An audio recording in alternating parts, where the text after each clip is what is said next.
আসসালামু আলাইকুম। এই যে ২ দিন পূর্বে ১০ বছরের এক শিশুকে ধর্ষণ করা হইছে। এই ধর্ষণ, রেপ এগুলার সঠিক বিচার বাংলাদেশে তো কোনদিনও হইল না। একটা ভিডিও দেখছেন হয়তো আপনারা, এক মহিলার কান্না আদালতের সামনে কিভাবে চিৎকার করে কান্না করতেছে। এই মহিলাটা ভিকটিম, যার সন্তানকে রেপ করা হইছে। আর রেপকারীকে খালাক দিয়ে দেওয়া হইছে। এই হলো দেশের অবস্থা। কত সরকার গেল আইলো, কিন্তু এর প্রপার শাস্তি বের করতে পারল না।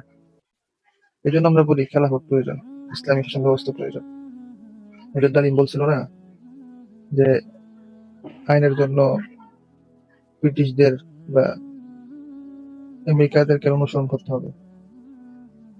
আইন তো আমাদের কোরআনে লেখা আছে।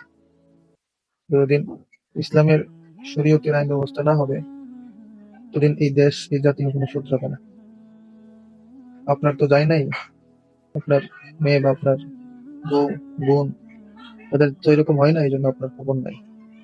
যেদিন হবে সেদিন বুঝতে পারবেন যে কতটা বেদনাদায়ক, কতটা যন্ত্রণা। আল্লাহ তাআলা আমাদের সবাইকে হেফাজত করুক। আমাদেরকে বলি, মন নিজেদের বাঁচায় রেখো। এদেশে মানুষ থেকে হায়না বেশি। আল্লাহ আমাদের সবাইকে হেফাজত করুক। আমিন।